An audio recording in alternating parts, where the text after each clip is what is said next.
অন্য বলছি না যে এই কোশ্চেনটা বারবার আসবে, শৈবাল কিভাবে উপকার পায়, ছত্রাক কিভাবে উপকার পায়, এখানেও একই কথা। হ্যাঁ, তো আমরা এখন আমাদের লাইকেন চ্যাপ্টার শেষ করে ফেলছি, চলো আমরা এখন ব্রায়োফাইটা এবং টেরিডোফাইটা সম্পর্কে শুরু করি। এই ব্রায়োফাইটা টেরিডোফাইটা সম্পর্কে গত ক্লাসের জিনিসগুলো একটু রিক্যাপ করো। আমাদের কিছু টার্মিনোলজি গত ক্লাসে আমরা পড়ে আসছিলাম, ঠিক আছে? কি কি টার্মিনোলজি পড়ে আসছিলাম একটু আমরা যদি খেয়াল করি, কি কি টার্মিনোলজি আমাদের এই ব্রায়োফাইটা টেরিডোফাইটা পড়তে গিয়ে কাজে লাগবে। দেখো, haploid terminology, terminology terminology terminology মানে কি, মানে টার্ম, কোনটা মানে অর্থ কি। হ্যাঁ, তোমরা যারা মানে যখন যে চ্যাপ্টারটা পড়ো বায়োলজির, এই অর্থগুলা একটু লিখে রাখার চেষ্টা করবা। অনেকে বায়োলজিক্যাল ডিকশনারি বানায়, বলে এরা আমার বায়োলজি ডিকশনারি, ঠিক আছে? তাহলে এই হ্যাপ্লয়েড মানে কি, ডিপ্লয়েড মানে কি? হ্যাপ্লয়েড মানে হচ্ছে যেই কোষে এক সেট ক্রোমোজোম আছে, ডিপ্লয়েড মানে হচ্ছে যেই কোষে দুই সেট ক্রোমোজোম আছে, ঠিক আছে? আমরা হ্যাপ্লয়েডকে এন দিয়ে প্রকাশ করি, ডিপ্লয়েডকে টুয়াইস এন দিয়ে প্রকাশ করি। অ্যান্ড যেই জীবের প্রধান অবস্থা বা দেহের প্রধান কোষটা হলো মানে হ্যাপ্লয়েড কোষ, ওই ধরনের কন্ডিশনকে আমরা বলি গ্যামিটোফাইটিক, গ্যামিটোফাইটিক কোষ, গ্যামিটোফাইটিক। ওই উদ্ভিদটাকে বলা হয় গ্যামিটোফাইটিক উদ্ভিদ, বুঝতে পারছো? ওই উদ্ভিদটাকে বলা হয় গ্যামিটোফাইটিক উদ্ভিদ। ওকে, গ্যামিটোফাইটিক উদ্ভিদ। আর যেটা টুয়াইজেন, এটাকে বলি কি আমরা স্পোরোফাইটিক উদ্ভিদ, স্পোরোফাইটিক উদ্ভিদ। তাহলে যেটা টুয়াইজেন এটাকে বলবো কি আমরা স্পোরোফাইটিক উদ্ভিদ। ওকে, ঠিক আছে? বাংলায় গ্যামিটোফাইটিককে বলা হয় হচ্ছে লিঙ্গধর, লিঙ্গধর। আর এটাকে বলা হয় হচ্ছে রেণুধর। এগুলো আমরা গত ক্লাসে কিন্তু পড়ে আসছি। হ্যাঁ, আচ্ছা, আজকের ক্লাসে নতুন আরেকটা জিনিস সম্পর্কে আমরা জানবো, সেটা হলো কি, এই যে ব্রায়োফাইটা টেরিডোফাইটা এগুলো পড়তে গিয়ে নতুন একটা অর্থবোধক শব্দ পড়তে হবে আমাদের, জনুক্রম। জনুক্রম, জীবের জীবনচক্রে হ্যাপ্লয়েড দশা এবং জিপ্লয়েড দশার পর্যায়ক্রমিক আবর্তনকে বলা হয় জনুক্রম। তাহলে পর্যায়ক্রমিক জনুক্রম অর্থ কি? জীবের জীবনচক্রে হ্যাপ্লয়েড এবং ডিপ্লয়েড দশার পর্যায়ক্রমিক আবর্তনকে বলা হবে হচ্ছে জনুক্রম, ঠিক আছে? তাহলে এটা একটা পর্যায়ক্রমিক আবর্তন, এটা একটা পর্যায়ক্রমিক আবর্তন, পর্যায়ক্রমিক আবর্তন, ঠিক আছে? পর্যায়ক্রমিক আবর্তন। এখন খেয়াল করো, যেখানে আমরা ব্রায়োফাইটা সম্পর্কে পড়লাম, ব্রায়োফাইটাতে পড়ছি আমরা যে এটার গ্যামিটোফাইটিক দশাটা হচ্ছে প্রধান। তাহলে ব্রায়োফাইটার মধ্যে আমরা কোন দশাটা প্রধান পাবো ভাইয়া? ব্রায়োফাইটার মধ্যে আমরা গ্যামিটোফাইটিক, ব্রায়োফাইটার মধ্যে আমরা এর গ্যামিটোফাইটিক দশা যেটা আছে এটা পাবো হচ্ছে প্রধান। তাহলে ব্রায়োফাইটার মধ্যে কোন দশাটা প্রধান? গ্যামিটোফাইটিক দশা প্রধান। আর টেরিডোফাইটার মধ্যে হচ্ছে স্পোরোফাইটিক দশাটা প্রধান, ঠিক আছে? স্পোরোফাইটিক, তাহলে স্পোরোফাইটিক দশা প্রধান, স্পোরোফাইটিক দশা প্রধান, ঠিক আছে? স্পোরোফাইটিক দশা প্রধান। ওকে, আচ্ছা, মানে টুয়াইজেন দশাটা প্রধান আর এখানে এন দশাটা প্রধান। এটা একদম ভেরি বেসিক, এটা থেকে আমাদের পড়াটা আজকে শুরু করতে হবে। এবং আমরা গত ক্লাসে এটাও পড়ছিলাম, মনে করে দেখো, যে এই ব্রায়োফাইটা টেরিডোফাইটা দুইটাকেই আমরা বলছিলাম কি, মানে এগুলা হলো থ্যালোফাইটার অন্তর্ভুক্ত, তাই না? আমরা পড়ছিলাম ব্রায়োফাইটা হলো কানা মামা আর টেরিডোফাইটা হলো ভালো মামা। মনে করে দেখো, শৈবাল ছত্রাক যেটা হলো কি, মানে থ্যালোফাইটা, হ্যাঁ, মানে এগুলা হলো কি আমাদের বলি যে থ্যালোফাইটা, ব্রায়োফাইটা, টেরিডোফাইটা, এই তিনটা হচ্ছে আমাদের শ্রেণী, তাই না? মানে তিনটা হলো আমাদের কি বিভাগ ছিল, থ্যালোফাইটা, ব্রায়োফাইটা, আরেকটা হলো কি টেরিডোফাইটা, তাই তো? Thallophyta, bryophyta, pteridophyta. তো এখন থ্যালোফাইটার মধ্যে শৈবাল ছত্রাক পইরা আসছি, ওগুলাকে বলছি নাই মামা। ব্রায়োফাইটার মধ্যে এটারে বলছিলাম কানা মামা, মানে কিছু কিছু আছে। টেরিডোফাইটাকে বলছি ভালো মামা, ওর সব কিছুই আছে। হ্যাঁ, তো গত ক্লাসটা একটু মনে করার চেষ্টা করো, দেখবা পড়তে একটু ভালো লাগতেছে। উদ্ভিদকে আমরা দুইটা ভাগে ভাগ করছি, গত ক্লাসে দেখাই দিছি, ক্রিপ্টোগ্যামস, ফেনেরোগ্যামস। ক্রিপ্টোগ্যামস এটা মানে হচ্ছে, ক্রিপ্টোগ্যামস মানে হচ্ছে অবীজি, এর কোনো বীজ হয় না, অবীজি। কেন অবীজি? কারণ এটা অপুষ্পক, অপুষ্পক, ঠিক আছে? অপুষ্পক, অপুষ্পক এবং অবীজি, এটার কোনো বীজ হবে না। ফেনেরোগ্যামস এটা হচ্ছে কি সপুষ্পক, ফেনেরোগ্যামস হচ্ছে সপুষ্পক এবং এটা সবীজি, এটাতে বীজ হবে, ঠিক আছে? আর যেখানে বীজ হয় না সেখানে তাহলে কি হয় ভাই? স্পোর হয়। তাহলে যখনই আমরা এই স্পোর কথাটা পড়বো, স্পোর মানে কি? এটা এক ধরনের অযৌন জননের মাধ্যম, এটা এক ধরনের অযৌন জননের মাধ্যম। স্পোর অঙ্কুরিত হয়ে নতুন অপত্য উদ্ভিদ তৈরি করতে সক্ষম, ঠিক আছে? স্পোর মানে অঙ্কুরিত হয়ে নতুন অপত্য উদ্ভিদ তৈরি করতে সক্ষম, ঠিক আছে? এখন দেখো, এখানে আমরা বলে থাকি শৈবাল এবং ছত্রাক হচ্ছে কি লোয়ার ক্রিপ্টোগ্যামস, আর টেরিডোফাইটা হচ্ছে কি একটা হায়ার ক্রিপ্টোগ্যামস। তাহলে টেরিডোফাইটা কি ভাইয়া একটা হায়ার ক্রিপ্টোগ্যামস, বুঝতে পারছো? মানে লোয়ার আর হায়ারের মানে কি, মানে এর উন্নত বৈশিষ্ট্য বেশি আছে। আমরা যখন টেরিডোফাইটা পড়ি তাহলে দেখবো কি বেশি বেশি উন্নত বৈশিষ্ট্যগুলো আমরা টেরিডোফাইটাতে দেখতে পারবো আর কি, ঠিক আছে? বেশি বেশি, এটা 6 নাম্বার চ্যাপ্টার পড়তেছি এখন, হ্যাঁ কে জানি বলছো ভাই এটা কোন চ্যাপ্টার, এটা 6 নাম্বার চ্যাপ্টার, ঠিক আছে? তাহলে ভাইয়া ব্রায়োফাইটা কি? ব্রায়োফাইটা হচ্ছে মধ্যবর্তী। তোমরা এখন যেরকম ইন্টারমিডিয়েটে পড়ো বলা হয় না মধ্যবর্তী, তাহলে এই যে এটার মধ্যে হায়ার হলো টেরিডোফাইটা, লোয়ার হলো শৈবাল ছত্রাক, তাহলে মধ্যবর্তী কে? তাহলে এখানে মধ্যবর্তী ক্রিপ্টোগ্যামস, এই যে এখানে মধ্যবর্তী ক্রিপ্টোগ্যামস যদি আমরা বলা হয় তাহলে বলবো ব্রায়োফাইটা। তাহলে এই ব্রায়োফাইটার কিছু উন্নত বৈশিষ্ট্য আছে, কিছু অনুন্নত বৈশিষ্ট্য আছে, আমরা এগুলা পড়বো একটু পরে, যে ব্রায়োফাইটার উন্নত বৈশিষ্ট্য কারা আর ব্রায়োফাইটার অনুন্নত বৈশিষ্ট্য কারা, ঠিক আছে? দেখো এখন তো ব্রায়োফাইটাকে বলা হয়েছে মশবর্গীয় উদ্ভিদ বা উভচর উদ্ভিদ বা অ্যামফিবিয়াস উদ্ভিদ নামে পরিচিত, ঠিক আছে? এখন এখানে কিছু কথা আছে, এই যে উভচর উদ্ভিদ, হ্যাঁ ব্রায়োফাইটাকে আমরা কেন উভচর উদ্ভিদ বলি, এটা খ নাম্বারের কোশ্চেন। ব্রায়োফাইটাকে কেন উভচর উদ্ভিদ বলা হয়? উত্তর হইল ব্রায়োফাইটার মানে ব্রায়োফাইটার জীবনচক্রে অবশ্যই জলজ মাধ্যম প্রয়োজন হয়, কারণ ব্রায়োফাইটার নিষেক ক্রিয়ার জন্য জলজ মাধ্যমের উপর নির্ভর করে। তাহলে ব্রায়োফাইটা স্থলজ পরিবেশে জন্মালেও এর জননের জন্য বা এর প্রজননের জন্য জলজ মাধ্যম প্রয়োজন হয়, এজন্য ব্রায়োফাইটাকে আমরা বলতে পারি উভচর উদ্ভিদ, বুঝতে পারছো? তাহলে ব্রায়োফাইটা উভচর উদ্ভিদ কেন? যদিও এটা একটা স্থলজ উদ্ভিদ, তবে এর জননের জন্য জলজ মাধ্যমের প্রয়োজন হয়, ঠিক আছে? জনন মানে নিষেক ক্রিয়ার জন্য জলজ মাধ্যমের প্রয়োজন হয়, এজন্য এটাকে বলা হয়েছে উভচর উদ্ভিদ। এটাকে বলা হয় অ্যাভাস্কুলার ক্রিপ্টোগ্যামস। দেখো আমরা যখন বাংলায় আমরা যখন হচ্ছে তোমার বিপরীতার্থক শব্দ পড়ি, বলে না সমান অসমান, সুন্দর অসুন্দর, হ্যাঁ এরকম ভাবে কিন্তু ইংলিশেও হয়। ভাস্কুলার এটার বিপরীত শব্দ হলো অ্যাভাস্কুলার।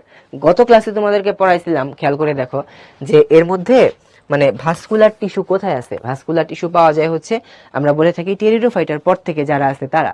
টেরিডোফাইটার আগে যারা আছে অর্থাৎ ব্রায়োফাইটা বলো, শৈবাল বলো, ছত্রাক বলো, এদের কিন্তু ভাস্কুলার টিস্যু নাই।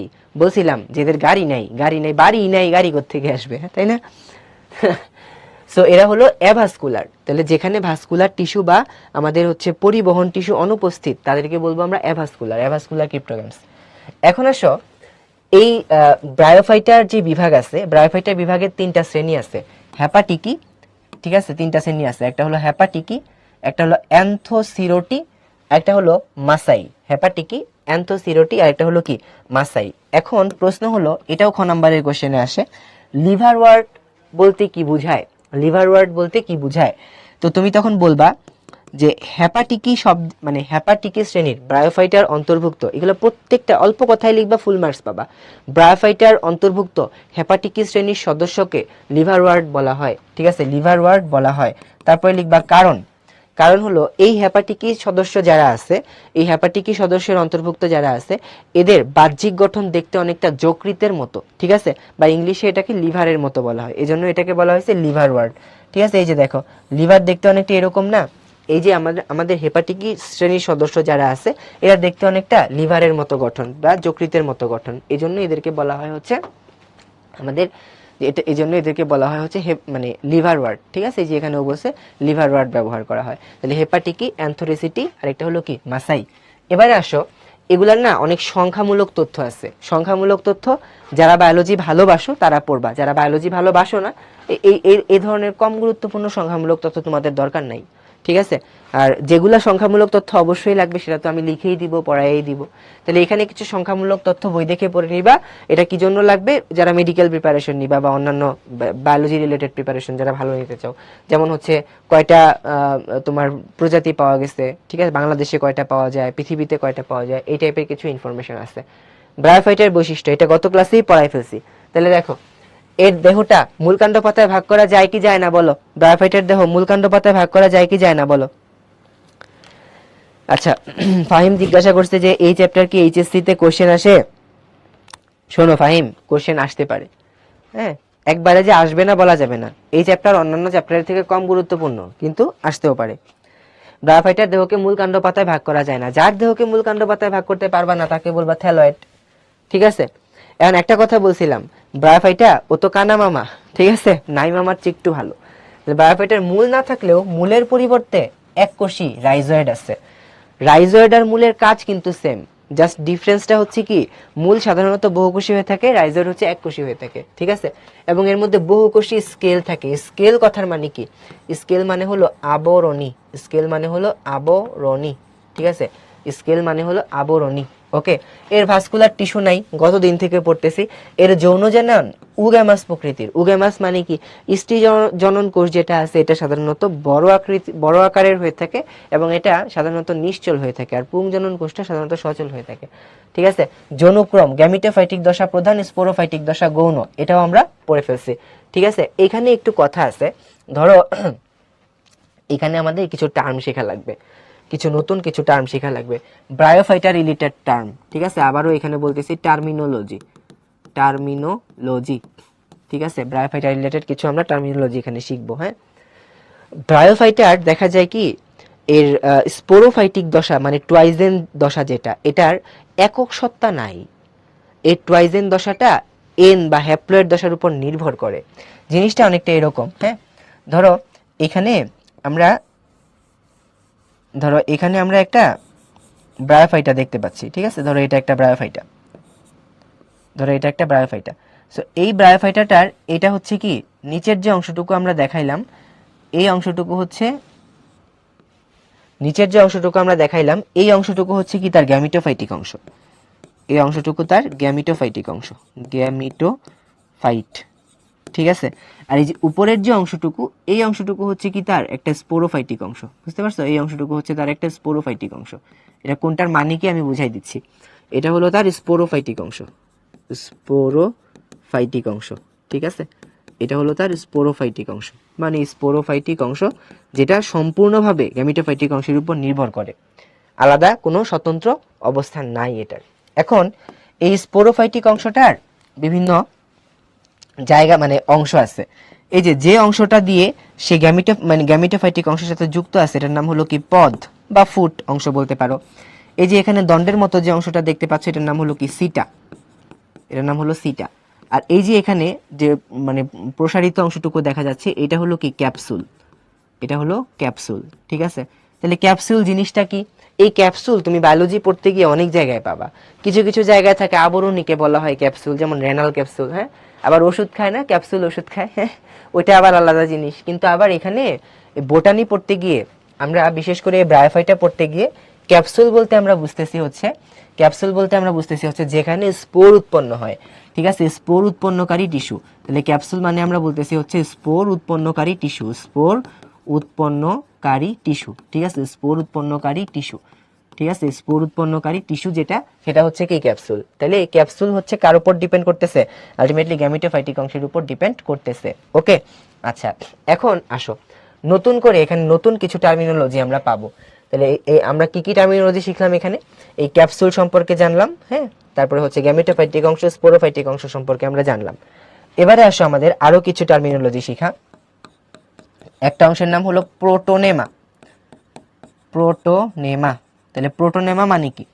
প্রোটোনেমা মানে হচ্ছে খেয়াল করো যে একটা স্পোর যখন অঙ্কুরিত হয়ে ভ্রূণ তৈরি করে, সেই ভ্রূণটাকেই বলতেছি আমরা, ভ্রূণের যে প্রাথমিক অবস্থা সেটাকে বলতেছি প্রোটোনেমা, ঠিক আছে। তাহলে ব্রায়োফাইটা, এটা কিন্তু সব জায়গায় পাবো না, শুধু ব্রায়োফাইটাতেই পাচ্ছি। তাহলে ব্রায়োফাইটার স্পোর অঙ্কুরিত হয়ে প্রাথমিক ভ্রূণের যে গঠন তৈরি করে তাকে বলা হয় প্রোটোনেমা, ঠিক আছে।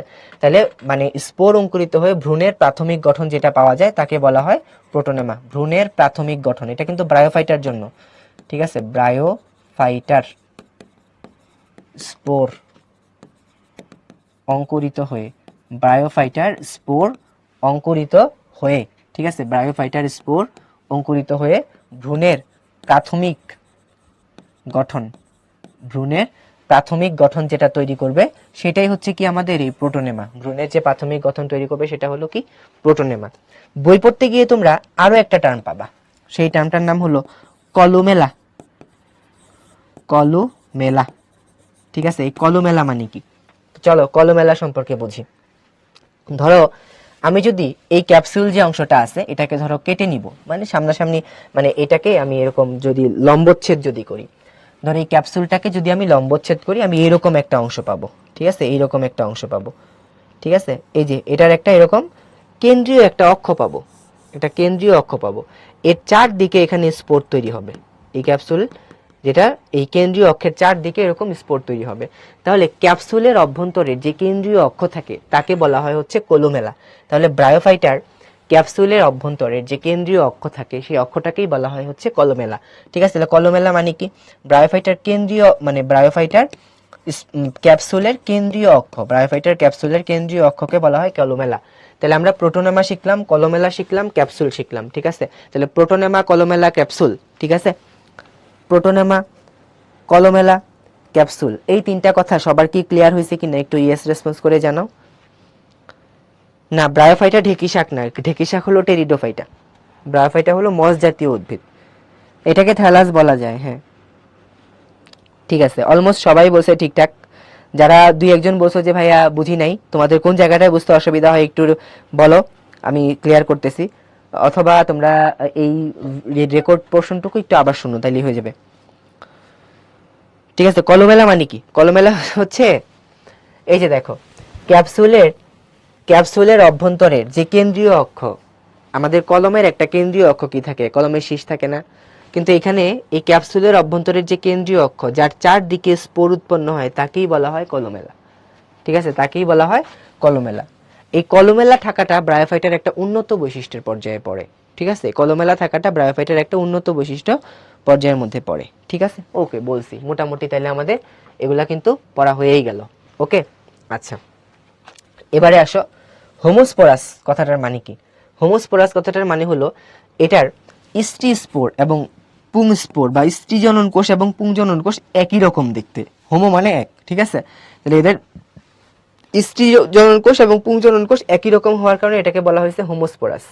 এদের স্পোরোফাইট পদ, সিটা, ক্যাপসুলে বিভক্ত। এই যে দেখো স্পোরোফাইট যে অংশটা পদ, সিটা, ক্যাপসুলে বিভক্ত। ঠিক আছে, তাহলে এই যে দেখো, এটা পড়াই নিলাম দেখি, এটা পড়তে সুবিধা এখন। হ্যাঁ, এর শুক্রাণু দ্বিফ্লাজেলা বিশিষ্ট, এমসিকিউতে আসে, এই শুক্রাণু দ্বিফ্লাজেলা বিশিষ্ট। নিষেক করার জন্য জলীয় মাধ্যমের প্রয়োজন হয়, এই জন্য এটাকে আমরা উভচর উদ্ভিদ বলি, তাই না? আচ্ছা, স্পোর অঙ্কুরিত হয়ে সরাসরি থ্যালাস গঠন করে বা প্রোটোনেমা গঠন করে। তাহলে এই যে স্পোর অঙ্কুরিত হয়ে যে গঠনটা করে, এটা তো কোনটা মূল, কোনটা পাতা, কোনটা কাণ্ড কিছুই বোঝা যায় না, এজন্য এটাকে বলি আমরা কি? থ্যালাস। এবং এই গঠনটার নামটা হয় কি? প্রোটোনেমা। এই গঠনটার নামটা হয় কি? প্রোটোনেমা। ঠিক আছে, আচ্ছা, এখন আসো, ব্রায়োফাইটার বৈশিষ্ট্য কোনটা? তাহলে আমরা কুইজটা দেই, দেখি তোমরা উত্তর করো দেখি। এবং এটা গত ক্লাসের জিনিস থেকে তোমরা অ্যান্সার ভালো করতে পারবে আর কি। হ্যাঁ, গত ক্লাসের যেই পড়াশোনা আছে ওইটা থেকে এটাকে আসলে অ্যান্সার করা যায়, ঝটপট অ্যান্সার করে ফেলো, গত ক্লাসে পড়াইছে এটা।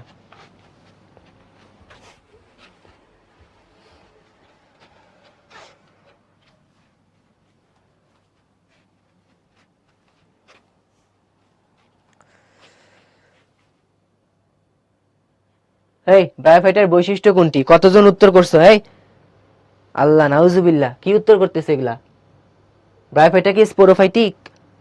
আল্লাহ, কি পড়াইতাছি, কাদেরকে পড়াইতাছি? একদম ক্লাসের শুরুতে কি পড়াইছি রে ভাই? ব্রায়োফাইটা হচ্ছে, এখানে লিখে দিছি গ্যামিটোফাইটিক দশা প্রধান, তার মানে ব্রায়োফাইটা হলো গ্যামিটোফাইট। হ্যাঁ, দুই হাতে দুই কান ধরে বসে থাকো 2 মিনিট, তারপরে উত্তর করো। তাহলে ব্রায়োফাইটা স্পোরোফাইটিক না, এটা গ্যামিটোফাইটিক, পরিবহন টিস্যু নাই, এটা পুষ্পক না, এটা ভ্রূণ তৈরি করে। গত ক্লাসে পড়াইছিলাম যে এটা ভ্রূণ তৈরি করতে পারে। ঠিক আছে, ওকে, ভ্রূণ যদি তৈরি না করতে পারে তাহলে প্রোটোনেমা কোত্থেকে আসলো রে ভাই? এই যে মাত্র পড়লাম না, স্পোর অঙ্কুরিত হয়ে থ্যালাস বা প্রোটোনেমা গঠন করে, এই যে এখানেও বললাম ভ্রূণের প্রাথমিক গঠন। হ্যাঁ, কাদেরকে পড়াইতাছি?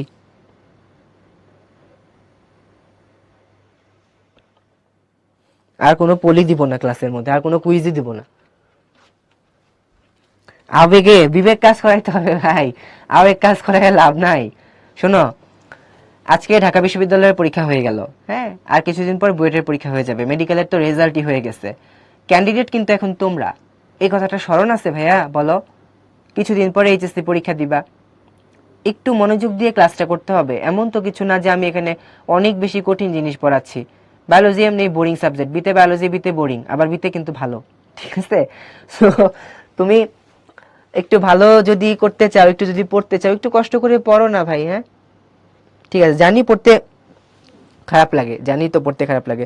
দাঁড়াও তোমাদের নামগুলো এখন পড়বো, লিডার বোর্ড না, ফার্স্টেস্ট ফিঙ্গার, যারা যারা ভুল করছো। এই যে আমি নামগুলা পড়ি এখন, তোমরা নামগুলা শোনো। আবু নঈম সে ভুল করেছে, সোয়াদ সে ভুল করেছে, আখি সে ভুল করেছে, তাসফিয়া ভুল করেছে, ইমন ভুল করেছে, রাশফি ভুল করেছে, মাহিন ভুল করেছে, ফারিন ও পারছে, ঠিক আছে। আচ্ছা আরেকজন পারছে, নুহাও পারছে, ঐশী ভুল করেছে, ঠিক আছে। আচ্ছা দেখো, সুমাইয়া বলছে আমার নাম বলেন, ঠিক আছে, বললাম সুমাইয়া তোমার নাম, ঠিক আছে।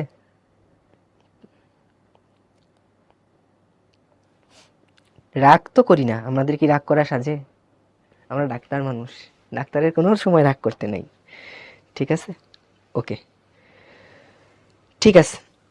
ভুল করো না, হ্যাঁ, এগুলা ভুল করার মতো জিনিস না, বেসিক জিনিস তো, ভুল করা যাবে না। ব্রায়োফাইটার বৈশিষ্ট্য কোনটি? এটা ভ্রূণ তৈরি করতে পারে, এটা অপুষ্পক, পরিবহন টিস্যু না, এটা স্পোরোফাইটিক না, এটা গ্যামিটোফাইটিক। হ্যাঁ, লিখে দিই এখানে, এটা গ্যামিটোফাইটিক, গ্যামিটোফাইটিক, এটা গ্যামিটোফাইটিক, ঠিক আছে। তো এখন এই ব্রায়োফাইটার মধ্যে আমাদের যেটা পড়তে হবে সেটা হলো কি, রিক্সিয়া সম্পর্কে আমাদেরকে একটু পড়তে হবে। তো রিক্সিয়া সম্পর্কে যখন আমরা পড়বো, যারা একটু ইন্টারেস্টেড আসো তারা রিক্সিয়ার যেই আমাদের শ্রেণীবিন্যাস আছে এটা একটু নিজেরা পড়া নিবা। আর যারা হচ্ছে খুব অল্প সময়ে পড়তে চাও তাদের শ্রেণীবিন্যাস আসলে পড়ার দরকার নাই, ঠিক আছে, তাদের শ্রেণীবিন্যাস আসলে পড়ার দরকার নাই। তো রিক্সিয়ার বৈশিষ্ট্য কি, ব্রায়োফাইটার যা যা বৈশিষ্ট্য পাইছো তাই বৈশিষ্ট্য থাকবে রিক্সিয়ার। দেখো, দেহ থ্যালয়েড, এর থ্যালাস সবুজ, শায়িত, শায়িত মানে কি, শুয়ে থাকে, ঠিক আছে, শায়িত মানে এটার তো আসলে কাণ্ড নাই বা ওইরকম কিছু উপরের দিকে যে বৃদ্ধি পাবে ওরকম কোনো ব্যবস্থা নাই। এবং শায়িত চ্যাপটা বিষমপৃষ্ঠ, বিষমপৃষ্ঠ কেন, উপরের অংশে যেখানে সূর্যের আলো পড়ে ওই জায়গাটা বেশি সবুজ হয়, নিচের অংশটা একটু কম সবুজ হয়, এই জন্য এটা বিষমপৃষ্ঠ হয়ে গেছে। এখানে একটা কথা আছে, থ্যালাস দ্যাগ্র শাখা বিশিষ্ট, এই যে এই জায়গাটাতে একটু খেয়াল করো, হ্যাঁ, এই জায়গাটাতে একটু খেয়াল করো। এই যে এটা হচ্ছে থ্যালাসের যে অগ্রভাগ, ঠিক আছে, এই অগ্রভাগটা হচ্ছে দুই অংশে, মানে এই যে এরকম দুইটা শাখা বিশিষ্ট, ঠিক আছে, দুইটা শাখা বিশিষ্ট, এটাকেই বলছে দ্যাগ্র শাখা বিশিষ্ট, ঠিক আছে। দ্বি অগ্র এটা থেকে আসছে হচ্ছে দ্যাগ্র শাখা বিশিষ্ট, ঠিক আছে, দ্বি অগ্র। এই যে দেখো এটা এরকম, হ্যাঁ, থ্যালাস হচ্ছে কি দ্যাগ্র শাখা বিশিষ্ট, এরকম দ্যাগ্র শাখা বিশিষ্ট, ঠিক আছে, দ্যাগ্র শাখা বিশিষ্ট, এটাকেই বলা হয়েছে দ্যাগ্র শাখা বিশিষ্ট, ঠিক আছে। দ্যাগ্র মানে দুই ভাগে বিভক্ত, এই যে অগ্রভাগটা দুই ভাগে বিভক্ত, ওকে, দ্যাগ্র শাখা বিশিষ্ট, ওকে। থ্যালাসের নিম্ন পৃষ্ঠে এককোষী মসৃণ এবং অমসৃণ রাইজয়েড অবস্থান করে, বহুকোষী স্কেল বিদ্যমান। স্কেল মানে কি, আবরণী, স্কেল মানে হচ্ছে জাস্ট আবরণী, হ্যাঁ, এটা আগেও বলে ফেলছি আর কি। অভ্যন্তরীণ টিস্যু দণ্ডাকার এবং এটা অবিচ্ছিন্ন কোষের সঞ্চয়ী অঞ্চলে বিভক্ত হয়ে থাকে, ওকে। রিক্সিয়ার বৈশিষ্ট্যের মধ্যে আরো কি কি বলতে পারো তুমি, ব্রায়োফাইটার যা যা বৈশিষ্ট্য আছে তুমি সবই এখানে বলতে পারো। কি কি বৈশিষ্ট্য আছে ব্রায়োফাইটার, যে এটা হচ্ছে গ্যামিটোফাইটিক, এর মূল দেহটা হচ্ছে কি গ্যামিটোফাইটিক, এটা তুমি বলতে পারো, ঠিক আছে। তারপরে হচ্ছে তোমার এটার স্ত্রী জননাঙ্গকে বলা হয় আর্কিগোনিয়াম, পুং জননাঙ্গকে বলা হয় অ্যান্থেরিডিয়াম। এই জায়গাটা ইম্পর্টেন্ট, এটা এখানে লিখে নেই, আমি লিখে দিচ্ছি। এর স্ত্রী জননাঙ্গকে, স্ত্রী জননাঙ্গ, স্ত্রী জননাঙ্গ যেটা আছে, স্ত্রী জননাঙ্গকে বলা হয় হচ্ছে আর্কিগোনিয়াম, স্ত্রী জননাঙ্গকে বলা হয় হচ্ছে আর্কিগোনিয়াম, ঠিক আছে। এবং পুং জননাঙ্গকে বলা হয়, এবং পুং জননাঙ্গ, পুং জননাঙ্গ যেটা আছে এই পুং জননাঙ্গকে বলা হয় হচ্ছে অ্যান্থেরিডিয়াম। এটা কিন্তু ব্রায়োফাইটা এবং টেরিডোফাইটা দুইটার ক্ষেত্রেই কিন্তু কমন, ঠিক আছে, অ্যান্থেরিডিয়াম, অ্যান্থেরিডিয়াম, অ্যান্থেরিডিয়াম, অ্যান্থেরিডিয়াম, ঠিক আছে। এই যে অ্যান্থেরিডিয়াম, এই যে অ্যান্থেরিডিয়াম এবং আর্কিগোনিয়াম এগুলা থেকে না মাঝে মাঝে এমসিকিউ আসে, কোনটা দেখতে কেমন। তাহলে অ্যান্থেরিডিয়াম দেখতে হচ্ছে, অ্যান্থেরিডিয়াম এটা দেখতে বিভিন্ন রকম হইতে পারে, যেমন নাশপাতি আকৃতির হইতে পারে, গোলাকার হইতে পারে, ডিম্বাকার হইতে পারে। বেশিরভাগ সময় পরীক্ষায় নাশপাতি আকৃতির এটাই আসে, নাশপাতি আকৃতির, ঠিক আছে। নাশপাতি দেখছো আপেলের মতো অনেকটা, হ্যাঁ, নাশপাতি আকৃতির অথবা গোলাকার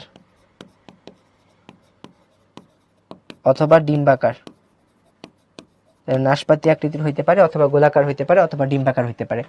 আর যেটা আর্কিগোনিয়াম এটা হচ্ছে কিসের মতো জানো, ফ্লাস্কের মতো, ফ্লাস্কের আকৃতির হয়ে থাকে, ফ্লাস্কের আকৃতির হয়ে থাকে, মানে অনেকটা বেলনাকার আর কি, হ্যাঁ, মানে বেলনাকার ঠিক বলা যাবে না, এটা ফ্লাস্ক, ফ্লাস্ক মানে ফ্লাস্ক, ঠিক আছে, ফ্লাস্ক মানে ফ্লাস্ক, ঠিক আছে। এবং আরেকটা কথা বলতে হবে, এটা হোমোস্পোরাস, ঠিক আছে, হ্যাঁ এটা হোমোস্পোরাস, এটা হোমোস্পোরাস, ঠিক আছে। তাহলে আর্কিগোনিয়াম আর হচ্ছে অ্যান্থেরিডিয়াম, আমরা এগুলা সম্পর্কে আলোচনা কিন্তু করে ফেললাম, ঠিক আছে, ওকে।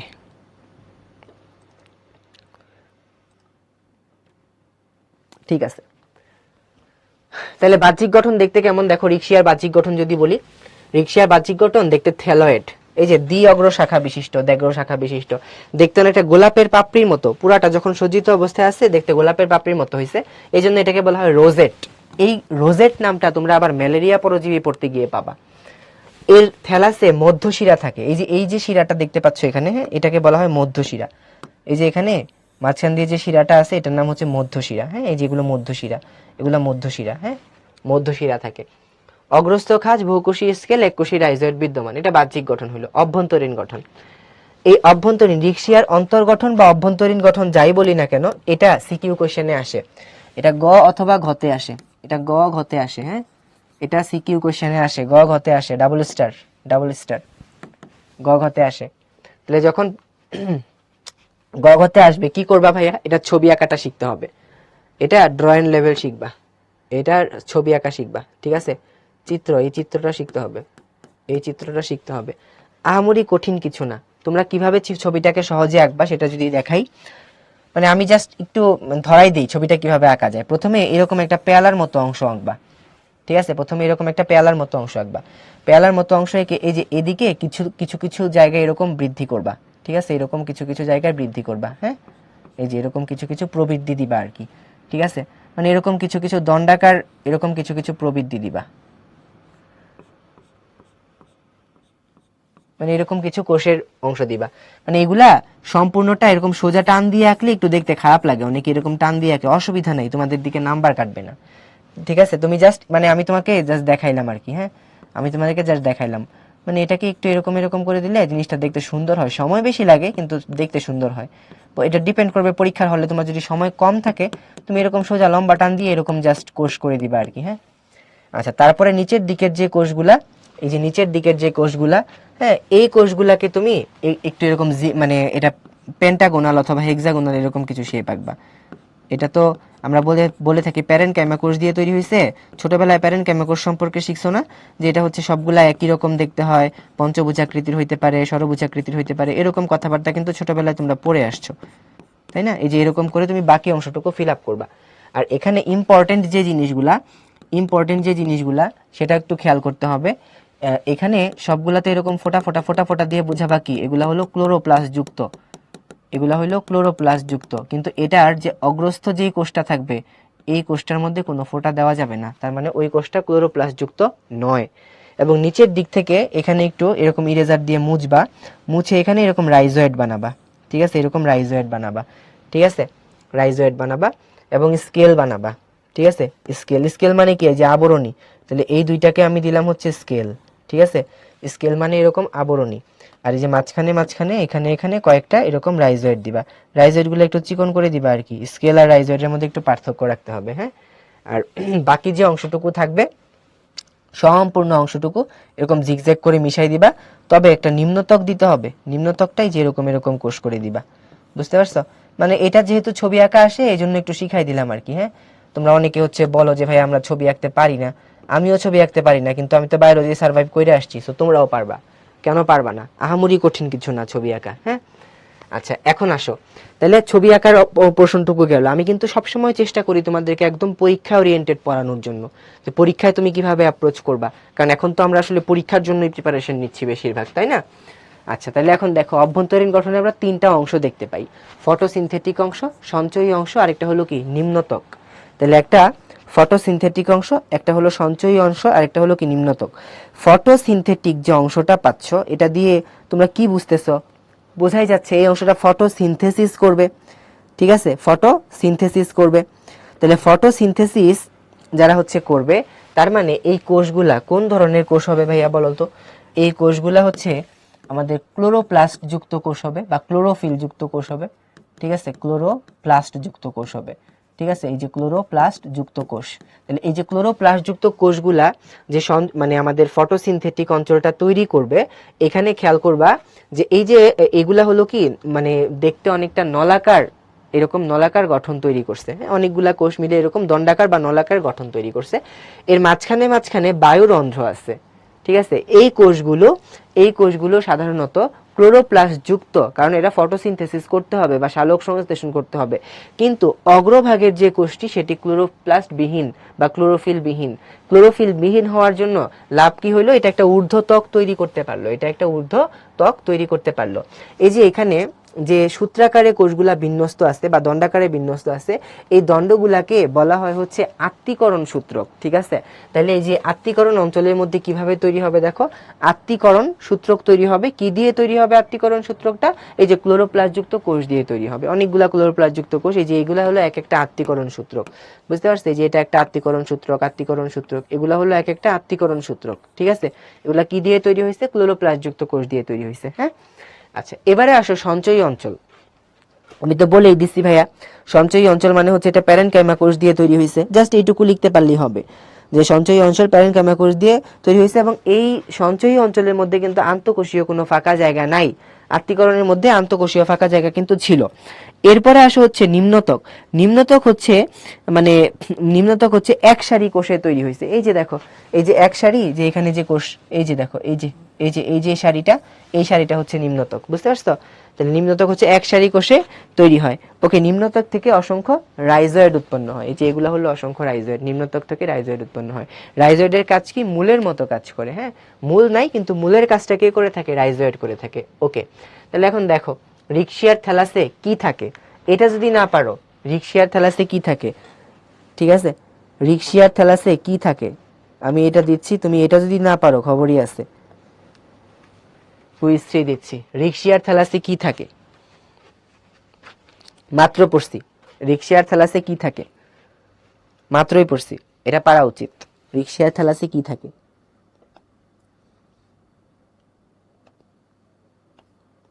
একটা জিনিস বলে রাখি, রিকশিয়াও কিন্তু একটা পরিবেশ দূষকের সূচক, বুঝতে পারছো? রিকশিয়াও কিন্তু একটা পরিবেশ দূষকের সূচক।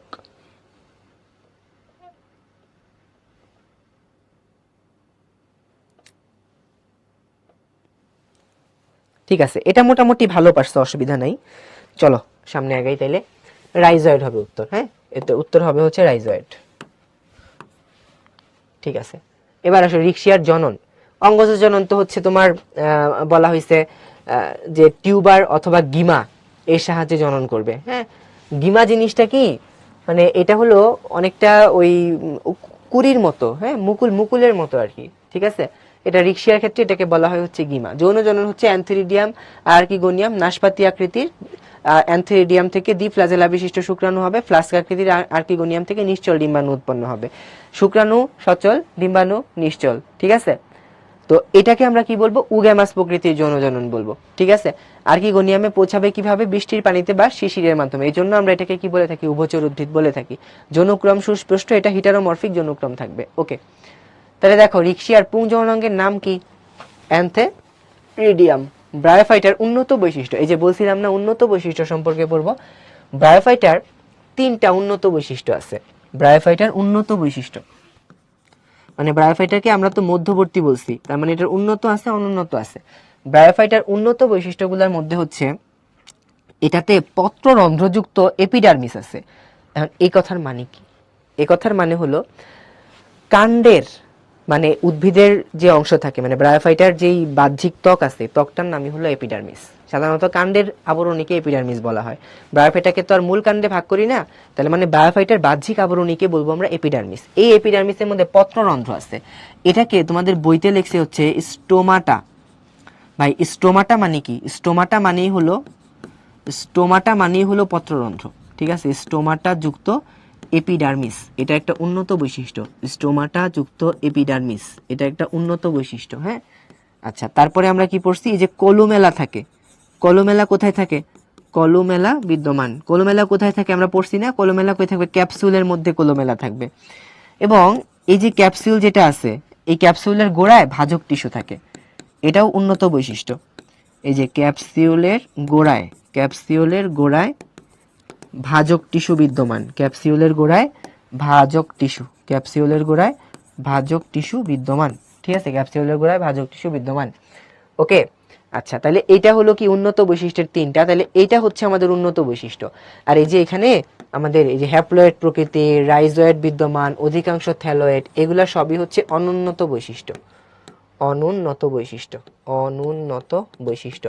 ঠিক আছে, তাহলে দেখো উন্নত বৈশিষ্ট্য অনুন্নত বৈশিষ্ট্য দুইটাই আছে, যেহেতু দুইটাই আছে সো এই জন্যে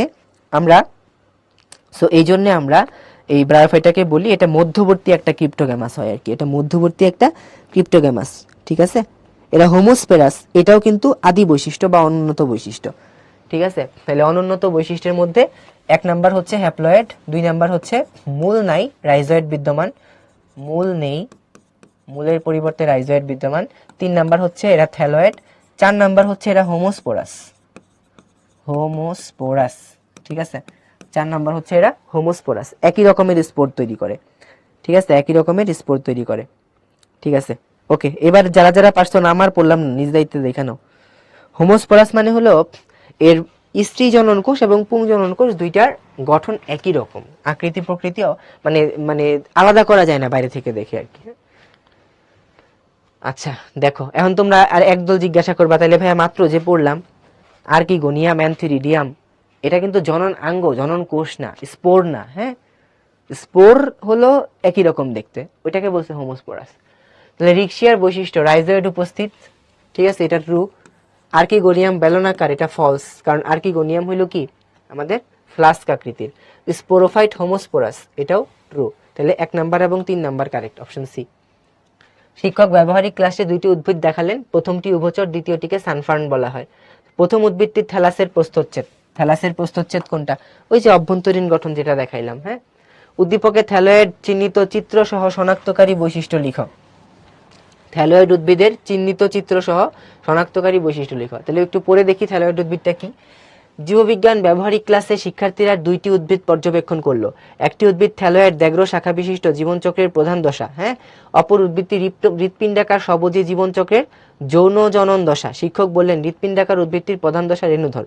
ঠিক আছে, উদ্দীপকের থ্যালয়েড উদ্ভিদের চিহ্নিত চিত্র সহ শনাক্তকারী বৈশিষ্ট্য লিখো। থ্যালয়েড উদ্ভিদটা বলতে বুঝাইছে, থ্যালয়েড উদ্ভিদটা বলতে বুঝাইছে হচ্ছে ব্রায়োফাইটা। ঠিক আছে, থ্যালয়েড উদ্ভিদটা বলতে বুঝাইছে হচ্ছে ব্রায়োফাইটা। ঠিক আছে, ব্রায়োফাইটা। তো ব্রায়োফাইটার চিহ্নিত চিত্র সহ শনাক্তকারী বৈশিষ্ট্য লিখতে বলছে আর কি। হ্যাঁ, তো এটা তুমি কি ব্রায়োফাইটার বৈশিষ্ট্য লিখবা নাকি এখানে প্রস্থচ্ছেদের বৈশিষ্ট্য লিখবা? রিক্সিয়ার স্পোরোফাইট পর্যায়ের সূচনা স্পোর দিয়ে তৈরি হবে। রেণু ধর্মানে স্পোরোফাইট, রেণু ধর্মানে স্পোরোফাইট, বুঝতে পারছো? এখানে আসলে রিক্সিয়ার শনাক্তকারী বৈশিষ্ট্য লিখতে হবে আর কি। ঠিক আছে, রিক্সিয়া থ্যালাসের বাহ্যিক গঠন মানে থ্যালাসের উদ্ভিদের চিহ্নিত চিত্র বসে। তাই যে থ্যালাসের যে বাহ্যিক গঠনটা আছে না, মানে ব্রায়োফাইটা রিক্সিয়া বলতে পারো, অথবা শুধু ব্রায়োফাইটা বললেও তোমাকে এখানে নাম্বার দিবে। ঠিক আছে, তো তুমি এখানে বলতে পারো যেহেতু দ্যাগ্র শাখা বিশিষ্ট বলে দিছে, তার মানে বলতে পারো হচ্ছে ব্রায়োফাইটার রিক্সিয়া উদ্ভিদ, ব্রায়োফাইটার রিক্সিয়া উদ্ভিদ, নিচে দাগ দিবা। রিক্সিয়া লিখে কিন্তু নিচে দাগ না দিলে বায়োলজি টিচাররা নাম্বার দিবে না রে ভাই, নিচে দাগ দিতে হবে। হ্যাঁ, রিক্সিয়া উদ্ভিদ। তো রিক্সিয়ার একটা ছবি আঁকবা, ছবি এঁকে রিক্সিয়া শনাক্তকারী বৈশিষ্ট্যগুলো লিখবা, শেষ। তো টেরিডোফাইটাতে চলে আসছি আমরা। তো টেরিডোফাইটার হচ্ছে আমরা বলছি যে ডিপ্লয়েড দশা যেহেতু প্রধান দশা, সো আমরা এটাকে বলবো হচ্ছে তোমার স্পোরোফাইটিক উদ্ভিদ। এটাই প্রথম উদ্ভিদ যাকে মূল কাণ্ড পাতায় ভাগ করতে পারি, গত ক্লাস থেকে পড়তেছি। এটার ভাস্কুলার টিস্যু আছে। ঠিক আছে, আচ্ছা, তারপরে হচ্ছে এটার মধ্যে আমরা আর কি পাইছিলাম, মূল কাণ্ড পাতায় ভাগ করা যায়। তারপরে হলো এটা প্রথম স্পোরোফাইটিক উদ্ভিদ, এটা প্রথম ভাস্কুলার টিস্যু আছে। হ্যাঁ, আচ্ছা, এখন এখানে পড়তে হবে যে গ্যামিটোফাইটকে আলাদা নাম আছে, এর গ্যামিটোফাইটের নাম হলো প্রোথেলাস, এর গ্যামিটোফাইটের নাম হলো প্রোথেলাস। গ্যামিটোফাইটের নাম কি? প্রোথেলাস। স্পোরোফাইট, স্পোরোফাইট দশা, এর প্রধান দশাটা হলো স্পোরোফাইট দশা। হ্যাঁ, এটা থেকে স্পোর উৎপন্ন হয় যেটা সম অসম উভয় আকারের হতে পারে। তার মানে হলো টেরিডোফাইটার স্পোর হোমোস্পোরাস হেটারোস্পোরাস দুইটাই হতে পারে। তাহলে একটা টেরিডোফাইটা হোমোস্পোরাসও হইতে পারে, হেটারোস্পোরাসও হইতে পারে। হ্যাঁ, আচ্ছা, তারপরে হলো জননাঙ্গ বহুকোষী, বন্ধা কোষের বেষ্টনী থাকে, এটা গত ক্লাসে পড়াই দিছি। বন্ধা কোষের বেষ্টনী মানে কি? তার মানে হলো জননাঙ্গের চারদিকে কোষ বিভাজনে অক্ষম এমন কিছু কোষের আস্তরণ থাকবে। জনুক্রম সুস্পষ্ট, জনুক্রম মানে এই যে আমাদের হ্যাপ্লয়েড এবং ডিপ্লয়েড দশার পর্যায়ক্রমিক যে আবর্তন, এটা হেটারোমরফিক ধরনের। হেটারোমরফিক কথাটার মানে হলো কি, মরফিক কথাটা আসছে হচ্ছে মানে বাহ্যিক গঠন থেকে, হেটারো কথাটার মানে হচ্ছে ভিন্ন থেকে। তার মানে গ্যামিটোফাইটিক দশা এবং স্পোরোফাইটিক দশার বাহ্যিক গঠন ভিন্ন রকম হয়, এজন্য আমরা এটাকে বলেছি হেটারোমরফিক ধরনের। ঠিক আছে, আচ্ছা এরপরে আসো স্পোরাঞ্জিয়াম। স্পোরাঞ্জিয়াম মানে কি, যেখানে স্পোর উৎপন্ন হয় সেটার নাম হচ্ছে স্পোরাঞ্জিয়াম। হ্যাঁ, আচ্ছা এরপরে খেয়াল করো, পুংগ্যামিট সচল অ্যান্থেরিডিয়ামে উৎপন্ন হয়, স্ট্রিগ্যামিট নিশ্চল আর্কিগোনিয়ামে উৎপন্ন হয়। তার মানে এখানেও যৌন কোন প্রকৃতির হবে, উগ্যামাস প্রকৃতির হবে। ঠিক আছে, আচ্ছা আগেরটা শহীদুল ইসলাম জিজ্ঞাসা করছে রিক্সিয়া লিখলে হবে, হবে কি রিক্সিয়া লিখতে হবে, কারণ দ্যাগ্র শাখা বলে দিছে, দ্যাগ্র শাখা বলে দিছে, এই জন্য রিক্সিয়া লিখতে হবে। হ্যাঁ, আচ্ছা মোটামুটি আমরা এই জিনিসগুলা পড়ে ফেলছি। সানফান বা ঢেকি শাক এটার আরেকটা নাম। এই যে এখানে যে সংখ্যামূলক তথ্যগুলো আছে, এই তথ্যগুলা যারা মেডিকেল রিলেটেড প্রিপারেশন নিতে চাও তারা একটু ভালো মতন পড়ো। আর এখানে একটু স্পোরোফাইট, স্পোরোফাইট দশা মানে কি, ডিপ্লয়েড দশা। ডিপ্লয়েড দশার সূচনা হয়েছে উ স্পোর বা জাইগোট থেকে। আর গ্যামিটোফাইটিক দশা এটা শুরু হয়েছে মানে হ্যাপ্লয়েড দশা শুরু হয়েছে স্পোর বা রেণু থেকে। এটা এমসিকিউতে আসবেই, এই দুইটা এমসিকিউতে আসবেই। স্পোরোফাইট পর্যায়ের প্রথম কোষ, গ্যামিটোফাইট পর্যায়ের প্রথম কোষ আসবেই, এতগুলা স্টার্ট দিছি। হ্যাঁ, আচ্ছা যাই হোক, এখন দেখো, এখন এই টেরিডোফাইটার মধ্যে আমাদের একটা স্পেসিমেন উদ্ভিদ হচ্ছে টেরিস। আমাদেরকে টেরিস সম্পর্কে পড়তে হবে। হ্যাঁ, টেরিস সম্পর্কে আমাদেরকে পড়তে হবে। টেরিসের প্রধান উদ্ভিদ এটা হলো স্পোরোফাইটিক। প্রধান উদ্ভিদটা হচ্ছে কি, স্পোরোফাইটিক। হ্যাঁ, প্রধান উদ্ভিদটা স্পোরোফাইটিক। আচ্ছা আমরা আবার টার্মিনোলজিগুলো একটু পড়ে আসি, টার্মিনোলজিগুলো একটু পড়ে আসি তাহলে সুবিধা হবে। টার্মিনোলজি দেখো, স্পোরোফাইটিক মানে কি এটা তো আমরা অলরেডি জেনে ফেলছি, তাহলে আমাদের নতুন করে এখানে পড়ার আর কিছু নাই। এখন আসো, টেরিসে মূল কাণ্ড পাতায় ভাগ করা যায়। তার মানে টেরিসের কাণ্ড আছে, পাতা আছে, মূল আছে। তো টেরিসের যে মূল থাকবে এই মূলটা দেখতে কেমন হবে বলো দেখি, টেরিসের যে মূল থাকবে এই মূলটা দেখতে কেমন হবে? টেরিসে আমরা কোন ধরনের মূল পাবো বলো, টেরিসে কোন ধরনের মূল পাবো বলো দেখি, পারো কেউ? টেরিসে কোন ধরনের মূল থাকবে? তাহলে মূল পড়তে হবে, পাতা পড়তে হবে, কাণ্ড পড়তে হবে, তিনটা জিনিসই পড়তে হবে। না না না না না না না না না, মূল সাধারণত অস্থানিক মূল পাওয়া যায় টেরিসে। কোন ধরনের মূল পাবো আমরা? অস্থানিক মূল। এটা এটা আমরা পড়বো, অসুবিধা নেই, আগে কাণ্ডটা পড়ি। টেরিসের যে কাণ্ড এটা সাধারণ উদ্ভিদের কাণ্ডের মতো নয়, এটা একটা বিশেষ ধরনের কাণ্ড। এই টেরিসের কাণ্ডকে বলা হয় রাইজোম। তাহলে রাইজোম জাতীয় কাণ্ড আমরা মানে কি বুঝবো? রাইজোম জাতীয় কাণ্ড বলতে বোঝায় আনুভূমিকের সাথে মানে মাটির সাথে আনুভূমিকভাবে বৃদ্ধিপ্রাপ্ত হয় যেই কাণ্ড, সেটাকে সাধারণত রাইজোম বলা হয়। এই যে দেখো এখানে টেরিসের এই যে কাণ্ডটা, টেরিসের কাণ্ডটাকে বলা হয় হচ্ছে রাইজোম। ওকে, এই যে এখানে একটু লেজার দেই বুঝতে সুবিধা হবে। আচ্ছা গ্রিন কালার, রেড কালার দেই। এই দেখো এই যে পোর্শনটুকু আছে, এই পোর্শনটুকু হচ্ছে আমাদের রাইজোম। হ্যাঁ, এটা হলো কাণ্ড, আনুভূমিকের সাথে বৃদ্ধি পাইছে, আনুভূমিকের সাথে বৃদ্ধি পাইছে, এটাকে বলতেছি আমরা হচ্ছে কাণ্ড। ঠিক আছে, তাহলে টেরিসের কাণ্ডকে বলতেছি কি, রাইজোম। তাহলে পরীক্ষায় প্রশ্ন হতে পারে রাইজোম কি? রাইজোম হলো রূপান্তরিত কাণ্ড যা টেরিসে দেখতে পাওয়া যায়, রূপান্তরিত কাণ্ড বা টেরিসের কাণ্ড, এটাকে বলতেছি আমরা রাইজোম। ওকে, এছাড়া রাইজোম আমরা আর কোথায় দেখতে পাই? আদা, হলুদ, এগুলোও সাধারণত রাইজোম জাতীয় কাণ্ড হয়ে থাকে। ওকে, তাহলে কাণ্ড রাইজোম এটা সম্পর্কে আমরা পড়ে ফেললাম। তাহলে রাইজোম কি ভাইয়া? রাইজোম হচ্ছে এক ধরনের রূপান্তরিত কাণ্ড, রাইজোম হচ্ছে এক ধরনের রূপান্তরিত কাণ্ড। তাহলে রাইজোম হচ্ছে রূপান্তরিত কাণ্ড, রূপান্তরিত, রূপান্তরিত কাণ্ড। ঠিক আছে, রাইজোম হচ্ছে রূপান্তরিত কাণ্ড, আনুভূমিকভাবে সাধারণত বৃদ্ধিপ্রাপ্ত হয়। ওকে, আচ্ছা এখন আসো, সাধারণ একটা মূল, একটা উদ্ভিদের মূল হচ্ছে কাণ্ডের নিচ থেকে একটা জায়গা থেকে উৎপন্ন হয়। কিন্তু মাঝে মাঝেই আমরা দেখি, ধরো এটা যদি একটা আগ, একটা আখ যদি হয়, হ্যাঁ সরি, যদি এটা যদি একটা আখ হয়, হ্যাঁ যদি এটা আখ হয়, হ্যাঁ আমরা আখ দিয়ে বুঝাইতেছি কেন? আখ বোঝাটা সহজ। হ্যাঁ, বোঝাটা সহজ, একদম সহজ, কারণ আখ দেখে নাই এমন মানুষ আসলে পাওয়া যাবে না। ঠিক আছে, এই যে এখানে এরকম এরকম পর্ব থাকে, এটা গত ক্লাসেও চারা পড়াইতে গিয়ে পড়াইছিলাম। হ্যাঁ, যখন ছত্রাক শৈবাল যখন পড়াই আর কি, হ্যাঁ ওই চ্যাপ্টার পড়ানোর সময়ও পড়াইছিলাম। এই জায়গা থেকে দেখা যায় কি, এই যে পর্বের গোড়ার থেকে এই জায়গা থেকে এরকম এরকম কিছু মূল বের হয়। এরকম এরকম কিছু মূল বের হয়। হ্যাঁ, দেখো এরকম এরকম কিছু মূল বের হয়, এরকম কিছু মূল বের হয়। নর্মালি নিয়ম থাকার কথা কি ছিল, মূল শুধুমাত্র এই নিচে যেটা আছে এখান থেকে গুচ্ছমূল তৈরি হওয়ার কথা ছিল, এক গুচ্ছমূল। হ্যাঁ, এখান থেকে এক গুচ্ছমূল তৈরি হওয়ার কথা ছিল, কিন্তু এই নিচের অংশ ছাড়াও উপরের দিক থেকেও যে কাণ্ড থেকে যে মূল তৈরি হচ্ছে, এই মূলগুলাকে বলা হয় অস্থানিক মূল। অস্থানিক মূল বলতে বোঝায় হচ্ছে সাধারণত কাণ্ডের অস্বাভাবিক স্থান থেকে যে মূল তৈরি হয় তাকে বলা হয় অস্থানিক মূল। তাহলে আমরা এখানে কোন ধরনের মূল পাবো? এখানে আমরা পাবো হচ্ছে অস্থানিক মূল। এখানে আমরা মূল পাবো হচ্ছে অস্থানিক মূল। ঠিক আছে, মূল পাবো হচ্ছে অস্থানিক মূল। ওকে, আচ্ছা, তাহলে মূল গেল, কাণ্ড গেল। কাণ্ডের সাথে রিলেটেড আরেকটা জিনিস আছে এখানে, কাণ্ডের সাথে রিলেটেড এখানে আরেকটা জিনিস আছে। এটা বিশেষ করে আমাদের এই রাইজোমের সাথে রিলেটেড। এটা বিশেষ করে আমাদের এই রাইজোমের সাথে রিলেটেড। রাইজোমের মধ্যে আলাদা একটা আবরণী আছে, রাইজোমের মধ্যে আলাদা একটা আবরণী আছে। এই আবরণীটাকে বলা হয় হচ্ছে শল্কপত্র। একটু কঠিন, একটু খটোমটো, হ্যাঁ, একটু কঠিন, শল্কপত্র, শল্কপত্র। ঠিক আছে, তাহলে রাইজোমের আবরণীকে বলা হয় হচ্ছে শল্কপত্র। তোমরা সবাই শল্কপত্র খাইছো, শল্কপত্র খাও নাই এমন কোনো মানুষ নাই। শল্কপত্র কোথায় খাইলাম? পেঁয়াজ খাইছো না সবাই? পেঁয়াজ হলো এক মানে পেঁয়াজের যে অংশটা আমরা খাই এটা হলো শল্কপত্র, বুঝতে পারছো? তাহলে এই শল্কপত্র কোথায় দেখতে পাই আমরা? এই যে রূপান্তরিত কাণ্ডের উপরে একটা আবরণী পাওয়া যায় এক্সট্রা, এটাকে বলা হয় শল্কপত্র। তাহলে যে শল্কপত্রটা পাওয়া যায় ওই শল্কপত্রের নাম হলো র্যামেন্টাম। তাহলে ওই শল্কপত্রের নাম হলো র্যামেন্টাম। তাহলে এটাও একটা বৈশিষ্ট্য যে র্যামেন্টাম নামক শল্কপত্র পাওয়া যায়। র্যামেন্টাম নামক শল্কপত্র কোথায় পাবো আমরা? টেরিসের কাণ্ডের মধ্যে পাবো। র্যামেন্টাম নামের শল্কপত্র কোথায় পাবো আমরা? টেরিসের কাণ্ডের মধ্যে পাবো আর কি। ঠিক আছে, র্যামেন্টাম নামক শল্কপত্র আমরা কোথায় পাবো? টেরিসের কাণ্ডের মধ্যে পাবো। ওকে, তাহলে কাণ্ড সম্পর্কিত কথাবার্তা এখানে শেষ আমাদের। এবারে আমরা একটু মূল মানে পাতা সম্পর্কিত কথাবার্তা বলি।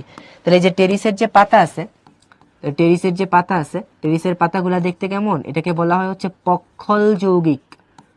টেরিসের পাতাগুলা দেখতে কেমন? এটা হলো পক্ষল যৌগিক। পক্ষল যৌগিক মানে কি? পাখার মতো, ডানার মতো। দেখো একটু টেরিসের ছবিটা দেখো, এই যে ডানার মতো যৌগিক পত্র, ডানার মতো যৌগিক পত্র, এই জন্য এটাকে বলা হয়েছে কি? পক্ষল যৌগিক। ঠিক আছে, এটাকে বলা হয়েছে কি? পক্ষল যৌগিক। এখানে তাহলে টেরিসের পাতা পক্ষল যৌগিক মানে ডানার মতো এবং যৌগিক পত্র। যৌগিক পত্র কেন ভাইয়া? যৌগিক পত্র এই কারণে, দেখো একটু, ধরো আমরা যখন টেরিসের একটা গঠন যখন আমরা পড়ি, এই যে সম্পূর্ণ একটা পাতা, এর যে মধ্যশিরা থাকে, এই মধ্যশিরাটার নাম হয় হচ্ছে র্যাকিস। টেরিসের পাতার মধ্য যেই শিরাটা পাওয়া যায়, এই মধ্য শিরাটার নাম হবে হচ্ছে ভাইয়া র্যাকিস। ঠিক আছে, এই র্যাকিসের দুই পাশে, র্যাকিসের দুই পাশে আমরা এরকম এরকম পাতা দেখতে পাবো। ঠিক আছে, এই একটা পাতা ধরো, ঠিক আছে, এই আরেকটা পাতা ধরো, হ্যাঁ, ঠিক আছে, এই যে এরকম পাতা দেখতে পাবো। র্যাকিসের দুই পাশে আমরা এরকম পাতা দেখতে পাবো। ঠিক আছে, তাহলে টেরিসের এই যে পাতা, এই পাতাগুলোর আবার বিভিন্ন রকমের নাম আছে। ঠিক আছে, তাহলে এই যে আমরা এখানে বললাম হচ্ছে র্যাকিস, সম্পূর্ণ পাতাটাকে বলবো আমরা ফ্রন্ট। তাহলে এখানে আমরা যতগুলা পাতা পাবো, হ্যাঁ, সবগুলাকে একসাথে, একটা র্যাকিসের মধ্যে যতগুলা ছোট ছোট পাতা আছে সবগুলাকে মিলে আমরা পুরো অংশটাকে বলবো হচ্ছে এটা একটা ফ্রন্ট। এটা খুবই গুরুত্বপূর্ণ, হ্যাঁ, ভালো মতন মনোযোগ দিয়ে দেখো। আমরা এই সম্পূর্ণটাকে বলবো হচ্ছে ফ্রন্ট, সম্পূর্ণটাকে বলবো হচ্ছে ফ্রন্ট। ঠিক আছে, তাহলে ফ্রন্ট কি ভাইয়া? ফার্নের পাতাকে বলতেছি আমরা হচ্ছে ফ্রন্ট, বা টেরিসের পাতাকে বলতেছি আমরা হচ্ছে ফ্রন্ট। র্যাকিস কি ভাইয়া? ফ্রন্টের মধ্য যেই অক্ষ বরাবর যে শিরা পাওয়া যায়, বা ফ্রন্টের যে মধ্য শিরা, এটাকে বলা হয় হচ্ছে আমাদের র্যাকিস। ঠিক আছে, এটার যে মধ্য শিরা, এটাকে বলা হয় হচ্ছে আমাদের র্যাকিস। আর এই যে প্রত্যেকটা যে পাতার ক্ষুদ্র অংশ, এই প্রত্যেকটা পাতাকে বলা হয় হচ্ছে পিনা। প্রত্যেকটা পাতাকে বলা হয় হচ্ছে পিনা। তাহলে আমরা তিনটা জিনিস শিখলাম, পিনা, র্যাকিস, ফ্রন্ট। ঠিক আছে, তাহলে র্যাকিসের দুই পাশে প্রতিটি পাতাকে বলা হবে হচ্ছে পিনা। একটা র্যাকিস যুক্ত সম্পূর্ণ পাতাকে বলা হবে হচ্ছে ফ্রন্ট। ঠিক আছে, সম্পূর্ণ পাতাকে বলা হবে হচ্ছে ফ্রন্ট। ঠিক আছে, ওকে। তো পক্ষল যৌগিক গেল, পাতা পাতা পাতা সম্পর্কে কিছু কথাবার্তা গেল। এবার আসো, পক্ষল যৌগিক সম্পর্কে পড়ছি, ফ্রন্ট পড়ছি, র্যাকিস পড়ছি, পিনা পড়ছি।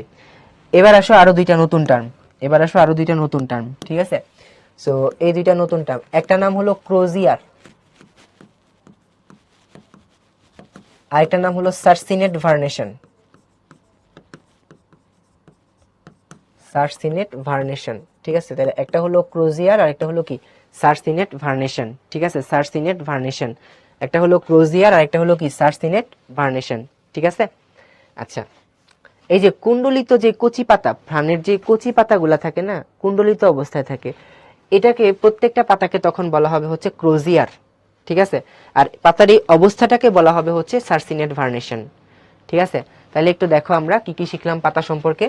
পাতা যখন পূর্ণাঙ্গ পাতাটাকে বলবো আমরা ফ্রন্ট, যেখানে মধ্যশিরাকে বলবো আমরা র্যাকিস, প্রতিটা অংশকে বলবো আমরা পিনা।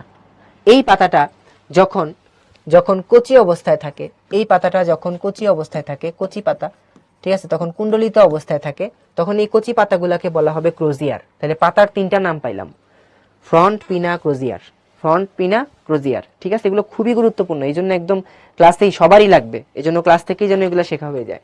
ফ্রন্ট, পিনা, ক্রোজিয়ার। এই যে কুণ্ডলিত অবস্থায় যে পাতাগুলো আছে, কচি পাতাগুলো যে কুণ্ডলিত অবস্থায় আছে, এই অবস্থাটাকে বলা হয় সার্সিনেট ভার্নেশন। অবস্থাটাকে বলা হয় সার্সিনেট ভার্নেশন। অবস্থাটাকে বলা হয় সার্সিনেট ভার্নেশন। ওকে, তাহলে এটাও আমাদের টার্মিনোলজি পড়া মোটামুটি হয়ে গেল। এখন চলো আমরা এখানে দেখি। দেখো, এগুলা পড়তে এখন আমাদের খুব সহজ হয়ে গেছে। কাণ্ড হচ্ছে রাইজোম জাতীয়। রাইজোম কি বুঝতে পারছো তোমরা? রূপান্তরিত কাণ্ড, যেটা আনুভূমিকভাবে বৃদ্ধি পাইছে। ফার্নের পাতাকে ফ্রন্ট বলে, কুণ্ডলিত পাতাকে ক্রোজিয়ার বলে, প্রতিটি পত্র খণ্ডককে পিনা বলা হয়, পড়ে ফেলছি।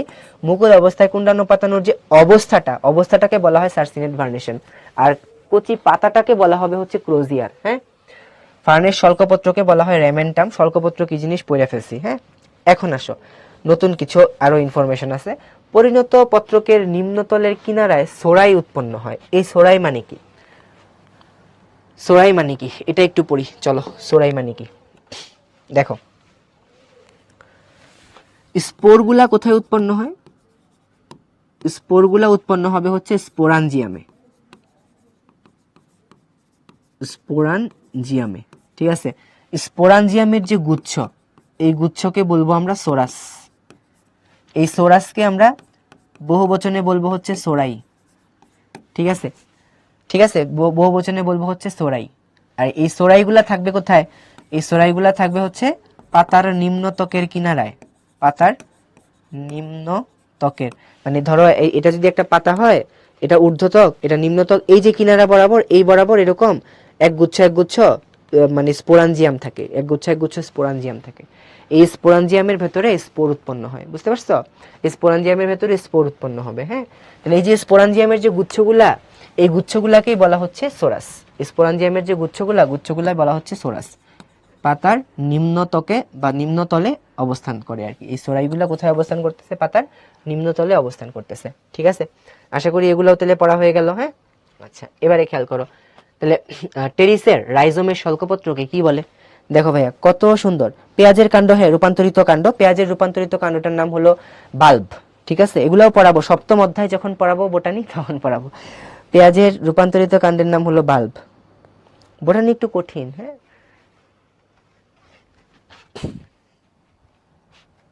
উত্তর করো দেখি।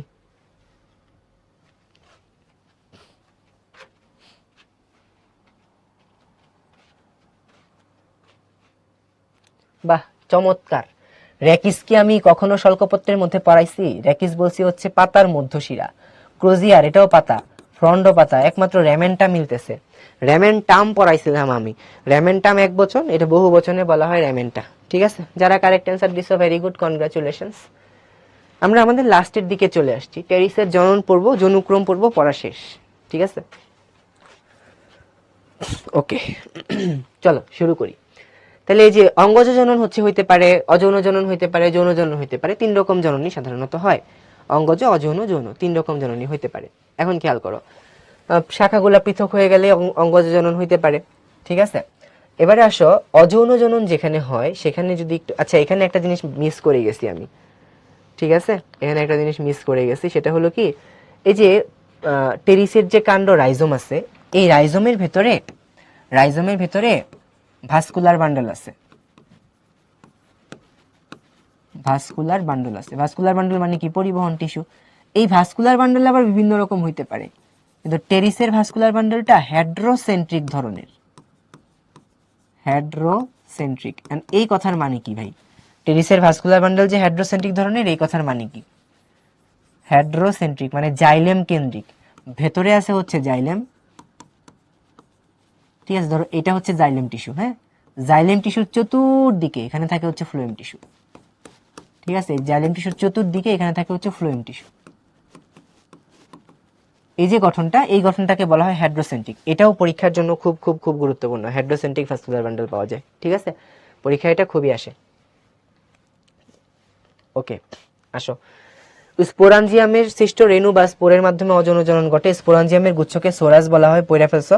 সোরাস উৎপন্নকারী পাতাকে বলা হয় স্পোরোফিল। তাহলে স্পোরোফিল মানে কি? যেই পাতায় সোরাস উৎপন্ন হয়েছে সেই পাতাকে বলা হবে স্পোরোফিল। আর স্পোরাঞ্জিয়াম উৎপন্নকারী টিস্যুকে বলা হয় প্লাসেন্টা বা অমরা। এটা কিন্তু মানুষের অমরা না, মানুষের ভ্রূণীয় একটা আবরণী থাকে হচ্ছে অমরা, সেটা আলাদা জিনিস। কিন্তু এখানে স্পোরাঞ্জিয়াম উৎপন্নকারী টিস্যুকে বলা হয় প্লাসেন্টা বা অমরা। এটা ক নাম্বারের কোশ্চেনে আসে, অমরা কাকে বলে, মানে এই টেরিসের চ্যাপ্টারের যদি বলে অমরা কাকে বলে, তখন এটা অ্যান্সার দিতে হবে। প্রতিটা স্পোরাঞ্জিয়ামে 16টা করে স্পোর মাতৃকোষ উৎপন্ন করে। ঠিক আছে, এই প্রতিটা স্পোর মাতৃকোষ কি করবে? মিওসিস বিভাজন হবে।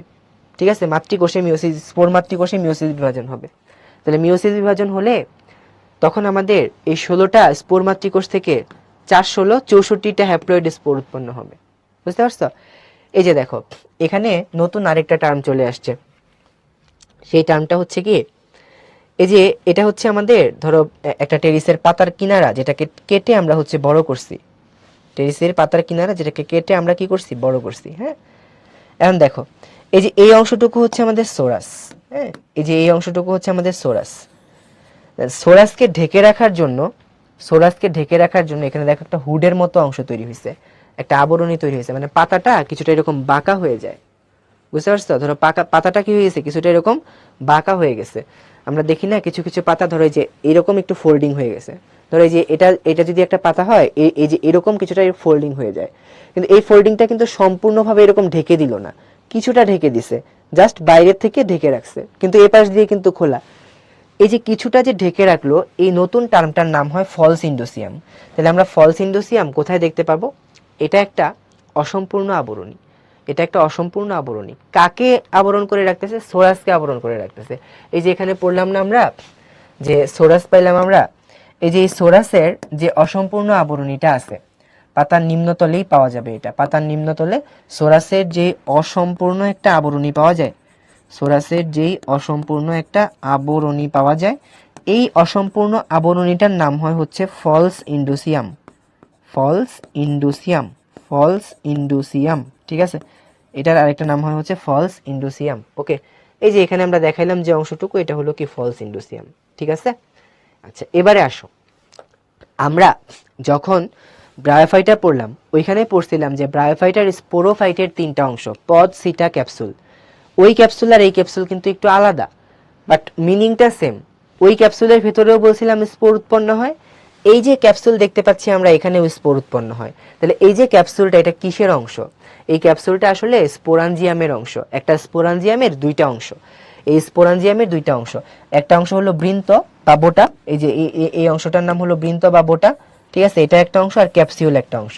তাহলে একটা স্পোরাঞ্জিয়ামের 2টা অংশ, একটা অংশের নাম হলো বৃন্ত আর উপরের অংশটার নাম হলো কি? ক্যাপসিউল। এই ক্যাপসিউলের যেই মানে কোষগুলা, এগুলার আবার ভালো ভালো নাম আছে। চতুর্দিকের যে কোষ, এগুলাকে বলি আমরা অ্যানুলাস। ঠিক আছে, নিচের দিকে কিছু পানিগ্রাহী কোষ থাকে, এদেরকে বলি আমরা স্টোমিয়াম। উপযুক্ত পরিবেশে এই স্টোমিয়ামটা ফেটে যাবে, ফেটে গিয়ে এই যে এখানে রেণু চতুষ্টয় গঠন করছে না, এই রেণু চতুষ্টয়গুলা পরবর্তীতে কি করবে? মিওসিস বিভাজিত হয়ে রেণু বা স্পোর উৎপন্ন করবে। স্পোরগুলা বাইরে বের হয়ে আসবে আর কি। ঠিক আছে, এই যে এখান থেকে মাঝে মাঝে এই ছবিটা দিয়ে এমসিকিউ প্রশ্ন দেয়। এই যে ফলস ইন্ডোসিয়াম মানে কি? এই যে এখানে ফলস ইন্ডোসিয়াম তো পড়াইছি, ফলস ইন্ডোসিয়াম মানে কি এটাও দিতে পারে, অথবা এই ছবিটাও দিতে পারে। এই অ্যানুলাস এবং স্টোমিয়াম এগুলা মার্কিং করে দেয়, এ বি দিয়ে দেয় আর কি। হ্যাঁ, সো এগুলো একটু পারতে হবে। ওকে, এবার আসো টেরিসের যৌন জনন। যৌন জনন মানেই হচ্ছে যেখানে আমার পুং গ্যামিট এবং স্ত্রী গ্যামিট তৈরি হইতে হবে। আর পুং গ্যামিট এবং স্ত্রী গ্যামিট যখন তৈরি হয়, সোরাসকে ঢেকে রাখবে। ভাইয়া সারা জিজ্ঞাসা করছে সোরাসকে ঢেকে রাখবে না সোরাইকে ঢেকে রাখবে। সোরাস আর সোরাই আসলে একই কথা। হ্যাঁ, একটা যখন থাকে তখন তাকে বলি সোরাস, বহু বচনে আমরা এটাকে সোরাই বলি। আচ্ছা, এখন আসো টেরিসের যৌন জনন মানে হচ্ছে যৌন জননের মধ্যে আমরা দেখব গ্যামিটোফাইটিক এবং স্পোরোফাইটিক দশায় রূপান্তর হচ্ছে আর কি। হ্যাঁ, সো একটু খেয়াল করো। ফার্নের হৃৎপিণ্ড আকার গ্যামিটোফাইটিক অংশকে বলা হয় হচ্ছে প্রোথেলাস। এটাও মানে রিটেনেও আসে, এমসিকিউতেও আসে, সব জায়গায় আসে, এটা সিকিউতেও আসে, এমসিকিউতেও আসে। ছবি এঁকে দিবে এবং এই ছবির যে মানে লেভেলিং গুলাও কিন্তু আমাদেরকে শিখতে হবে। হ্যাঁ, এই যে প্রথমের যেই অংশটা আছে এটার নাম হইছে অগ্রস্থ খাজ, এটার নাম হইছে অগ্রস্থ খাজ, বুঝতে পারছো? এটার নাম হলো অগ্রস্থ খাজ। হ্যাঁ, আচ্ছা, তারপরে খেয়াল করো এই যে অংশগুলা পাচ্ছি আমরা, এগুলার নাম কি? এগুলার নাম হইলো আর্কিগোনিয়াম। এই যে এগুলো হলো এক একটা আর্কিগোনিয়াম, আর্কিগোনিয়াম। এটা কিন্তু ছবি আঁকা মাস্ট, এটা ছবি আঁকা মাস্ট, এটা পারতে হবে। আর্কিগোনিয়াম, বুঝতে পারছো? আর্কিগোনিয়াম। আর এই যে গোলাকার যে অংশগুলা পাচ্ছ এগুলোর নাম হলো অ্যানথেরিডিয়াম, অ্যানথেরিডিয়াম, অ্যানথেরিডিয়াম। ঠিক আছে? আর এই যে এগুলা দেখতে পাচ্ছ এগুলার নাম হলো কি? রাইজয়েড। হ্যাঁ, এগুলার নাম হলো রাইজয়েড। প্রোথ্যালাসের মধ্যে নিচের দিকে যা পাই এগুলা হলো রাইজয়েড, রাইজয়েড। ঠিক আছে? আচ্ছা, এখন দেখো এখানে যৌনজনন তাহলে কোথায় ঘটবে? প্রোথ্যালাসে ঘটবে। স্ত্রী জননাঙ্গ আর্কিগোনিয়াম ফ্লাস্ক আকৃতির। এটা কিন্তু আমরা বায়োফাইটার ক্ষেত্রেও দেখছি, এটা ফ্লাস্ক আকৃতির হয়। হ্যাঁ, অ্যানথেরিডিয়াম গোলাকার। ব্রায়োফাইটার ক্ষেত্রে কি দেখছিলাম? নাশপাতি আকৃতির। হ্যাঁ, এর ভেতরে 20 থেকে 50টি শুক্রাণুমাতৃ কোষ বা অ্যান্ড্রোসাইট উৎপন্ন হয়।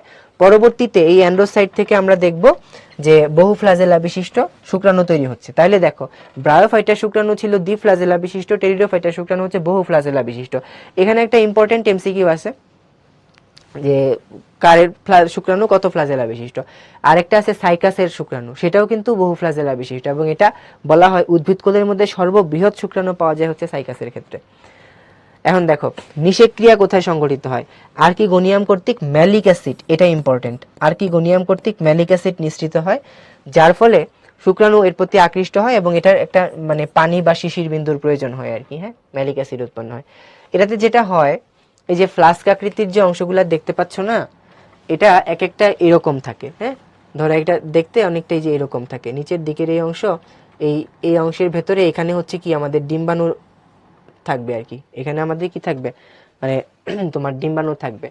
এর উপরের এখানে কিছু নালিকা কোষ এই থাকবে। হ্যাঁ, তো একটা সময় দেখা যাবে কি এই যে আমাদের এই নালিকা কোষগুলা ফেটে গেছে, ফেটে গিয়ে এর ভেতরে হচ্ছে কি আমাদের এই শুক্রাণুটা প্রবেশ করতে পারে আর কি। ঠিক আছে, বইতে দেখবে এরকম ছবি আছে। এত গুরুত্বপূর্ণ না, এই জন্য আমি নিয়ে আসি নাই। এখানে যে পয়েন্টগুলো আছে এই পয়েন্টগুলা কারো কিছু বুঝতে অসুবিধা আছে কিনা? এই পয়েন্টগুলা কারো কিছু বুঝতে অসুবিধা আছে কিনা? হ্যাঁ, রিক্সিয়া তো বৈজ্ঞানিক নাম, টেরিসও বৈজ্ঞানিক নাম। হ্যাঁ, রিক্সিয়া বৈজ্ঞানিক নাম। ঠিক আছে, ক্লিয়ার হয়েছে। ওকে, ডান। তাহলে এখন দেখো তো, টেরিসের পাতায় অবস্থিত স্পোরাঞ্জিয়ামের গুচ্ছকে কি বলা হয়? বলো। দেখো কত সহজ সহজ প্রশ্ন আসে। টেরিসের পাতায় অবস্থিত স্পোরাঞ্জিয়ামের গুচ্ছকে কি বলা হয়? আমি কুইজটা দেই। এটা রাগ করে বলছিলাম কোনো কুইজ দিব না, কিন্তু তোমরা তো কুইজ দিতে একটু পছন্দই করো। এতদিন পর্যন্ত এগুলা শর্ট সিলেবাসে থাকার কারণে কখনো পরীক্ষায় কিন্তু প্রশ্ন আসে নাই। চ্যাপ্টারটা খুবই ছোট, বাট তুমি এখান থেকে এমসিকিউ সিকিউ দুই প্রশ্নই কিন্তু পেতে পারো।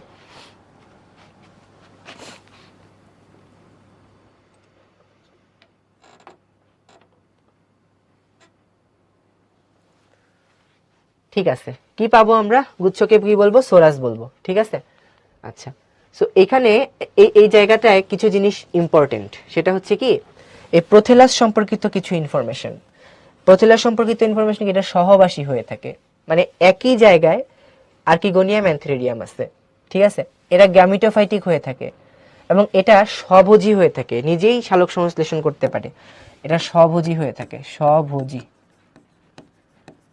এটা স্বভোজী হয়ে থাকে। ঠিক আছে, স্বভোজী মানে নিজেই শালক সংশ্লেষণ করতে পারে। ওকে, এবারে আসো যৌনক্রম।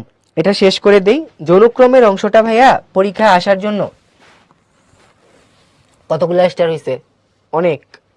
ঠিক আছে, খুব খুব খুব গুরুত্বপূর্ণ। তো তোমরা যেটা করবা, এই ছবিটা পরীক্ষার সময় আঁকতে পারলে খুবই ভালো, না আঁকতে পারলে অ্যাটলিস্ট প্রোথেলাসের স্ট্রাকচারটা আঁকবা, বাকিগুলা লিখে দিবা। আরেকটা কোশ্চেন করো তোমরা যে ভাইয়া যদি ছবিটা আঁকি লিখতে হবে কিনা? ছবি আঁকলেও লিখতে হবে, কারণ তুমি তো মানে তারপরের যে কথাবার্তাগুলো এগুলো তো বুঝাইতে হবে নাকি? না লিখে তুমি কেমনে বুঝাবা?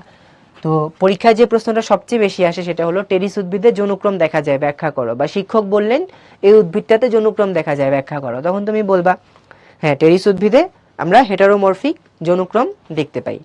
এখন তুমি এখানে বলবা যৌনক্রম কাকে বলে, হেটারোমরফিক যৌনক্রম মানে কি, এগুলো একটু বলবা। তারপরে টেরিসে যে এটা দেখা যায় জাস্টিফিকেশন করবা।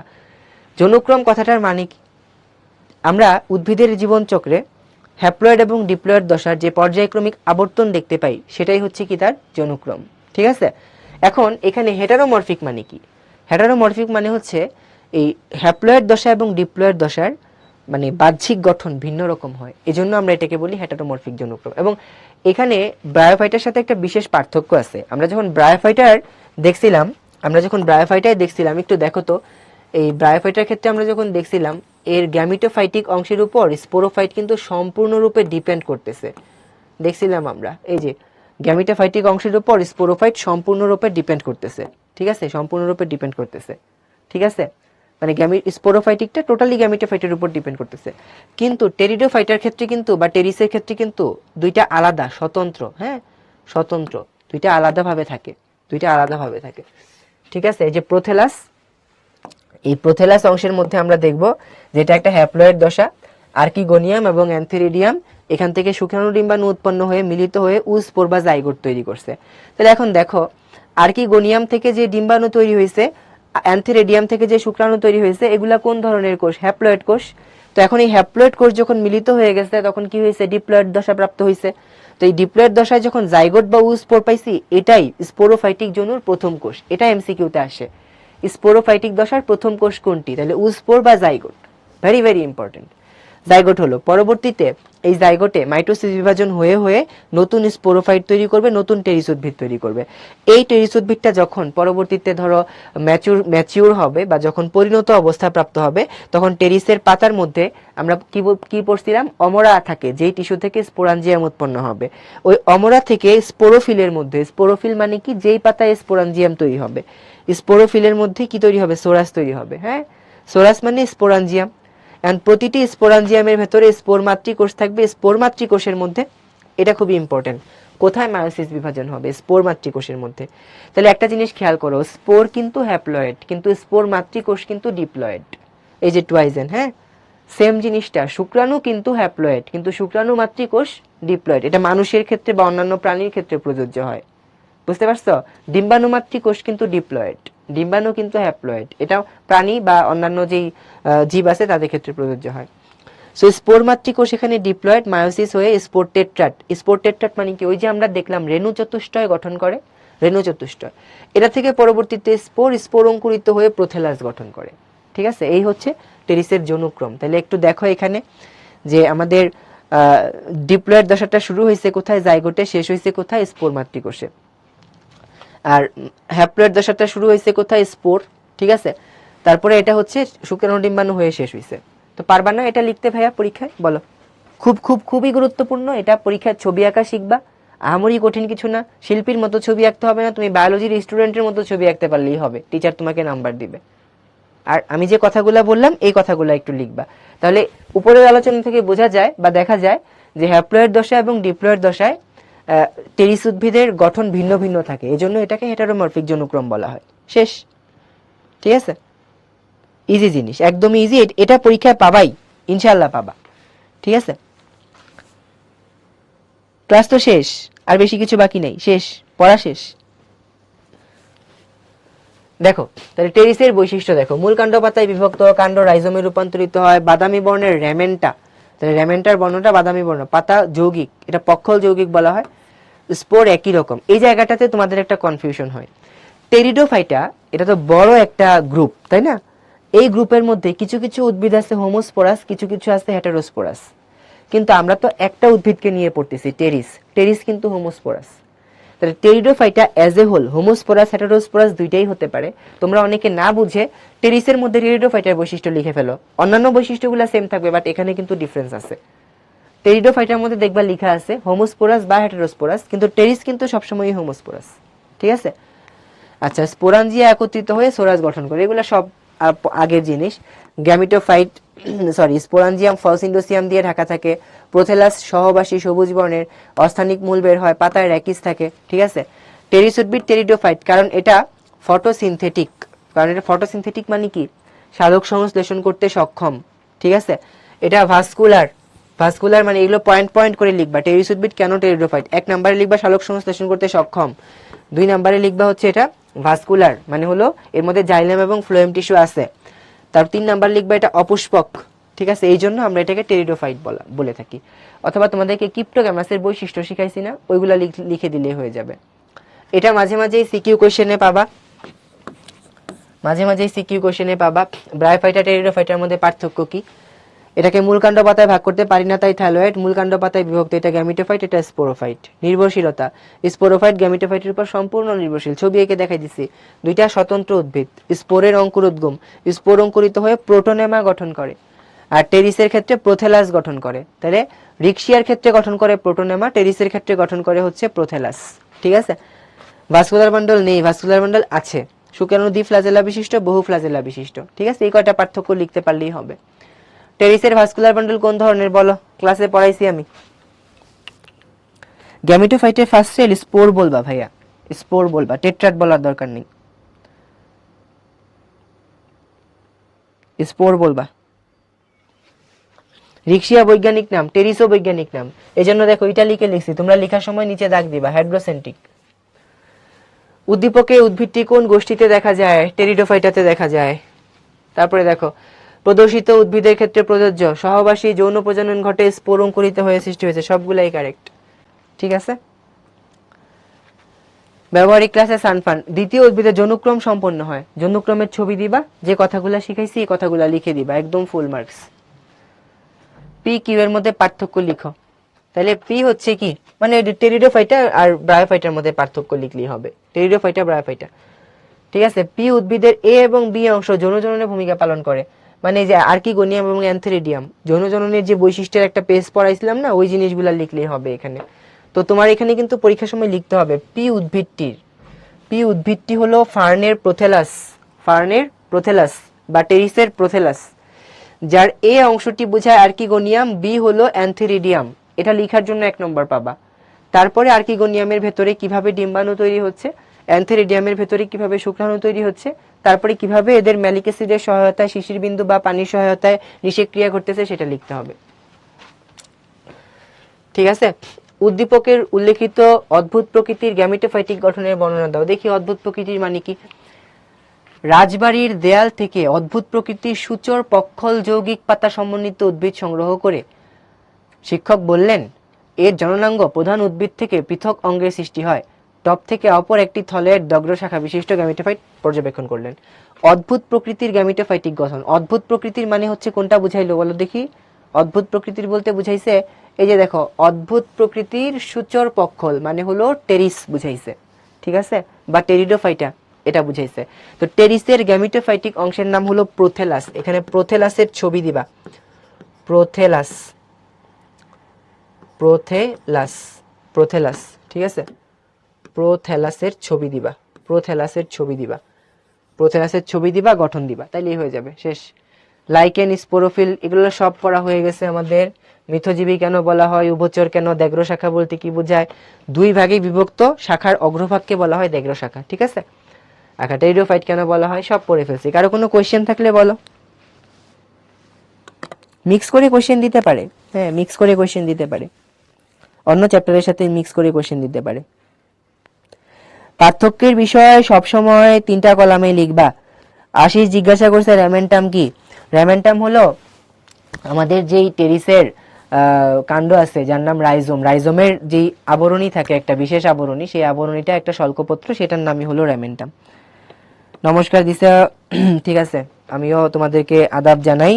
এবং আচ্ছা, এই যে এই কোশ্চেনটা আমি প্রতিদিনই পাই, ভাই আপনি কি বিবাহিত? আমি বিয়ে করলে তোমার কি, আর না করলেই তোমার কি? অনেকজন, মানে গত ক্লাসেও দেখছি বারবার আসছে, আজকেও জিজ্ঞাসা করছি কোনো কোশ্চেন আসছে কিনা, তুমি এই কোশ্চেন, না বিয়ে করি নাই, এখনো করি নাই, ঠিক আছে। আচ্ছা, কোনো কোশ্চেন নাই, তার মানে বুঝে গেছি। তো আল্লাহ হাফেজ, সবাইকে ভালো থাকো, সুস্থ থাকো, অনেক অনেক শুভকামনা তোমাদের জন্য। আবারও কোনো না কোনো ক্লাসে জ্বালাইতে বায়োলজি পড়াইতে চলে আসবো। সবাইকে অনেক অনেক ধন্যবাদ, ভালো থাকো সবাই, থ্যাংক ইউ।